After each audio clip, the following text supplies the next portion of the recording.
group. And so, AJ, since I rambled through your introduction, say take it away, and we'll turn it over to you. And TR Richardson, see you just joined in. You have arrived at Business Centers Club, sponsored by Eprenz, and we're just going to have the featured speaker, and then we'll do some networking kind of sessions later to see how we can best support one another. Awesome. All right. Well, thank you so much for that introduction, Dave. And hello, everybody. I'm very grateful to be here. I thank you all for welcoming me into your club. It's always nice to get invited in. So a little bit about myself. As Dave mentioned, I actually spent the majority of my career in the energy sector. And during my time there, my company was acquired by a private equity firm known as Carlyle Group, where I became an internal management consultant and pretty much learned everything about process, learned everything about team management, team leadership, ran projects that ranged anywhere from 60 million to 250 million in ask, got the money, got it invested, got the money paid back to the company. So fun thing about private equity is when you ask them for money, they kind of want the return pretty quickly. So my partner Neil and I, we were pretty good at it. After that, just ventured out and decided I wanted to use some of the things that I learned to help folks grow their businesses. So today I'm going to talk about something I call spinning time into platinum. Time is our most precious resource. We've got tons of it, but once we use it, kind of can't get it back. So we really got to make good use of what we have. So when we talk about entrepreneurism and when we talk about really why folks like yourself are out there in business, it's because you have a passion for what you do. You are driven by this passion. It gives you unlimited energy. And when you start out, that unlimited energy really serves you well. But as many of you probably already know, as time goes on, you realize you'll take on more and more and more and more. And the next thing you know is you bump up against that other precious commodity of ours and time. And so it starts to end up slowing you down a bit. And really what it creates is this situation where you're just always stressed out. Most every one of my clients is in a situation where, AJ, I'm busier than ever, but I'm more stressed out than ever. So if that's you, this presentation is absolutely gonna help you out. So my claim to fame is that I turned an 8-hour workday into a 2-hour workday. I'll give that to you pretty quickly. But I followed 4 key steps in order to do so. I did this during my time with private equity.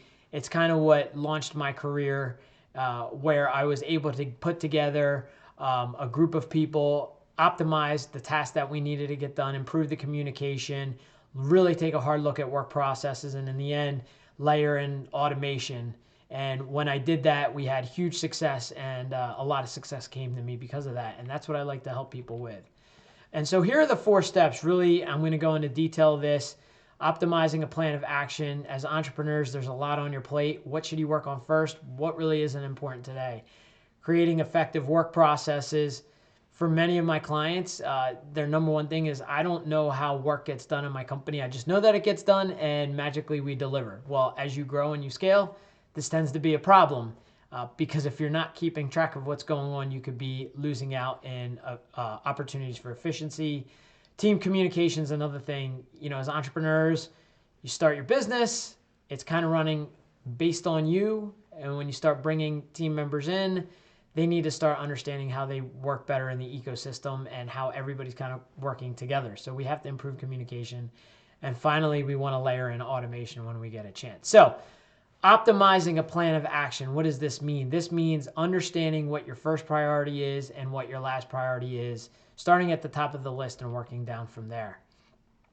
So the very first step in doing this is you need to brainstorm. You need to get your people together. You need to sit in a room and you need to bring up the topic that you're concerned about, whether it's things aren't getting delivered on time, we have X number of orders in the queue, what's going wrong here? Asking questions of your team. Really, this conversation is about how do I better manage my team? And the reality is by getting people in a room, brainstorming these ideas out and listing them out, you can help yourself find that you might be dealing with more problems or more simpler problems than you originally thought. Next thing you want to do is you want to create a grid. You're going to have 2 axes. On the y-axis, we want to list out your biggest impact. On your x-axis, you want to list out the ease of implementation. And really, it should look something like this. You want to be in a situation where you have your impact your business low to high on one axis, the ease of execution. You want to take these ideas that you got from brainstorming and you want to start putting them on this grid. What you're going to find is that some things that you thought were great ideas are going to end up in this bottom left-hand side where, hey, you know what? It's going to be really hard to execute and it's got a low impact to the business. Drop it off the list. I have seen this so many times working with my clients where they fell in love with an idea. Once they fell in love with the idea, it kind of fell apart. Weren't able to do anything with it after that. So by doing this, we prevent you from, we help you fall out of love with an idea.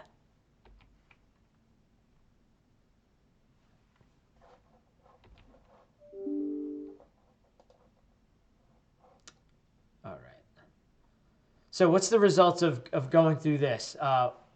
Really, the brainstorm helps you unlock new ideas.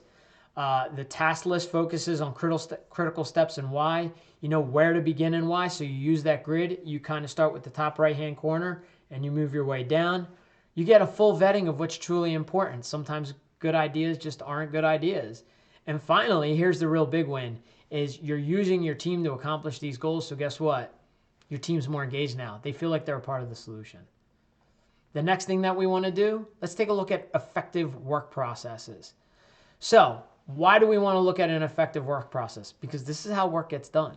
And when you start working on your work processes, every business owner, every entrepreneur I work with, when I do this, this is the big eureka moment is, oh, I didn't realize my company was that complicated. Even as a solopreneur, I have seen, those folks take a step back and truly wonder, hey, how did I not know this about my company? So if you want to make a work process, it's pretty simple. First, you want to define where the process starts and where the process ends.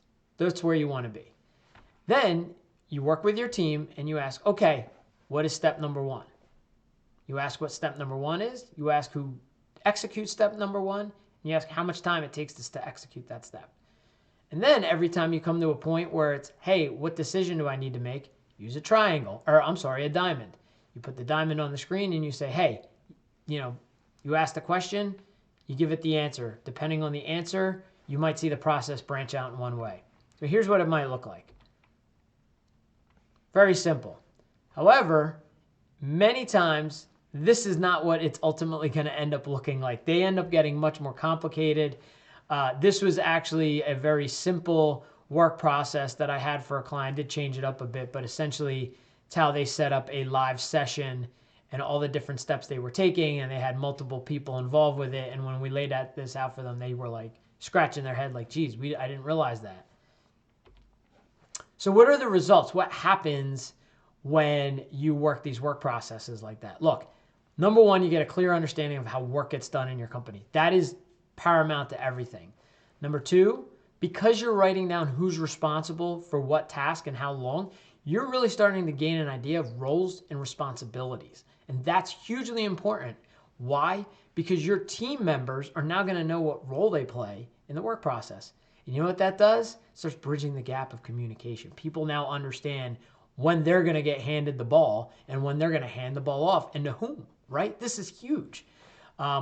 You get to identify duplicate and unnecessary steps. How many times that we've done this and simple forms, simple, work process goes from person A to person B and the two people are doing the exact same thing. Many of the duplicatable steps, and we end up just taking it out. We save hours that way. And you find other areas for improvement. I had one client, we had done this work process and he took a step back and he's like, why are we working so many steps when we solved the problem on step 3 and it seems like step 4 through 10 are completely unnecessary? And we were like, yeah. He's like, well, we're not going to do that anymore. How powerful was that for that client? Changed his life. He actually he was a mortgage guy, and the ultimate result of that was instead of working nights and weekends every time they had to approve or do a pre-approval for a client, they were able to figure out a way where they didn't even have to touch it on the weekends and the nights. Improving team communication is massively huge. Every organization I've ever been with, when you get to the point where you're working with multiple team members, If you think you're going to get away with some kind of online database where nobody's ever actually going to talk to each other, guess what? It's not going to work. I've seen it my whole life. I've seen it my whole career. Take the simple step, have the simple meetings, but be very effective at it. First and foremost, make sure you're scheduling consistent meetings with your team and make sure people know that they're supposed to attend. As a leader, you have to hold people accountable. This is your very first step in doing so. The next thing you want to do, set an agenda. This is when we're going to start. This is what we're going to cover. This is how long we're going to take. Accountability system. This is really important to understand what the priority of the task is, the task itself, notes about the task, where we are, updates and statuses, who on your team actually owns the task, and where are we with it? Are we in progress? Are we done? Okay, this is hugely important. This is something you could build out on your own. You just use a simple Excel spreadsheet, and I don't care what anybody says, whether it's Monday.com, Trello, whatever. I've seen them all. I've used them all. I've used Microsoft Project. I've run multi-billion-dollar companies on very simple Excel spreadsheets. And when you're done, it could look something like this. Okay, very simple, very to the point. When you're working with a team and you're having consistent meetings and you're having that interaction, it's a very simple way to make sure that you know who's doing what and everybody's on task. Everybody sees the list. You know, we've got these Zoom calls now. Just share your screen, throw it up there. I've done it very effectively for years. You could do the same thing. So what are the results? Identification of tasks and assignments. We know who owns what task. It's very clearly defined. All the information is in one simple area, a spreadsheet. The team can work together to move issues together. So if somebody's stuck on something, what a great time to bring it up. Hey, I've got a problem with this. Teammates help each other out. We pick up the ball and we help each other out. And you have efficient meetings. Bing, bang, boom. Get right through your list. You know what's done. You know what's not done. You know how to prioritize. And you move on. So I'm going to make a note about automation. I don't have anything detailed because automation gets incredibly detailed. Here's what I'm going to say about automation.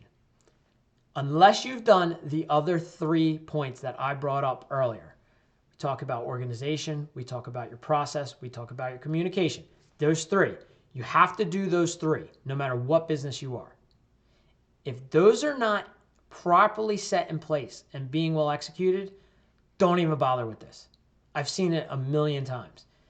Folks come in, we can automate. You try to automate where it's not ready for it.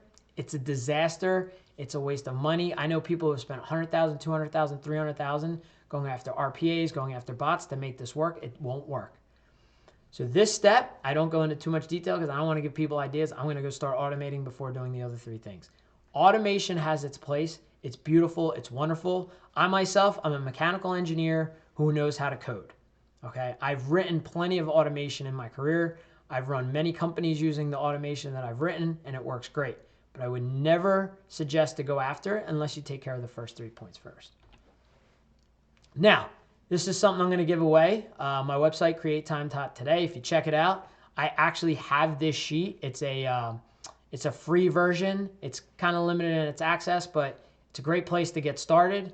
If you're interested in more, you could just reach out to me. The sheet that's out there has got a link for an upgrade. It doesn't work. It's not done yet. Everything's kind of in beta. But I knew I was going to be here today, so I figured why not offer it to y'all. You can go ahead and have it. With that said, reach out to me. I'd love to know your #1 takeaway from today. And here's my email, aj@pexa.biz. Thank you so much for all of your time. Dave, back to you. Thank you, AJ. Thanks for sharing that. As I mentioned, we as a team, after we heard him speak last time, thought about the matrix, the grid, right? Excuse me. Seems like a simple concept, and it's really, really powerful, of course, to prioritize how easy it is and how much value it is for you to look at as a company. What's the biggest impact? And so then we're able to shift around some priorities. So as AJ talked about, making time, creating time, not just making it. And everyone says, hey, there's only 24 hours a day, right? So why not create some extra time? So I love the concept of what you're doing there. I love the tips and tricks to find more time in that. Does anyone want to share a question or their biggest takeaway? Anyone have a question for AJ? or a takeaway that you'd like to share? Let's get some interaction. There you go, Nancy. Please go ahead.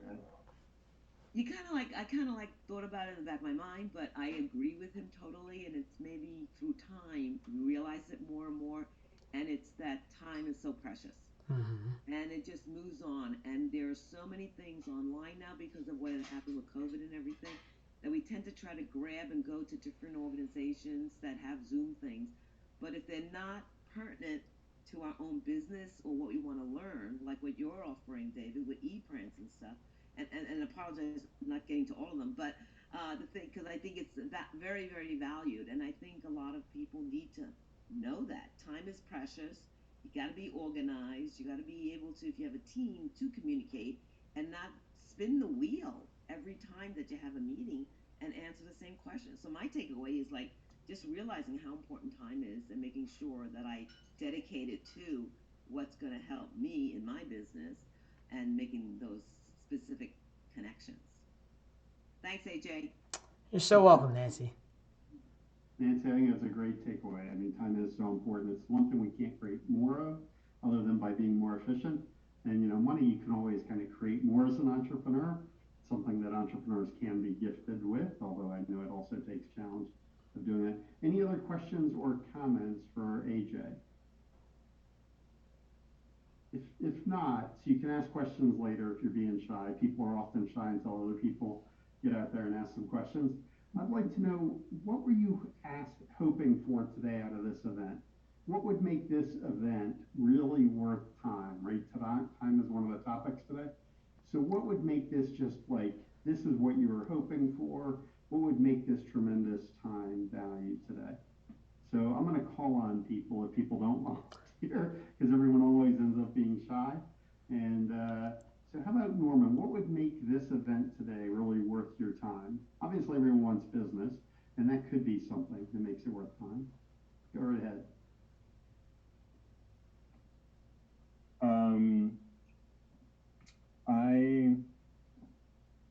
I'm not sure what would make this worth my time, simply because I did not have expectations. I went into this with curiosity, and I went into this hoping to connect with more people.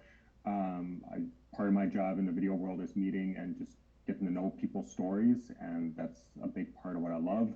But I will tell you so far, this presentation by AJ was fantastic. So that right there is value number one already. And we're just getting started here. So I'm very happy with just the presentation so far. I appreciate that, Norman. Yeah. You're welcome. Thanks for the comments and thanks for participating. And I'm going to call on a few more folks just to kind of, again, get some ideas generating for, what do you want this group to be? This is your club. So how about Mark? You're in from Canada. What were you hoping for? What would make this an ideal group for you, worth your time coming back each week? Or each month, sorry, not each week. It's a once a month group. If you're willing to share, Mark. How about Isaiah? Isaiah participates in other groups. Isaiah, you didn't have a chance to introduce yourself earlier. What were you hoping to get from the Business Owners Club today? How could we make sure that it's of good value for you?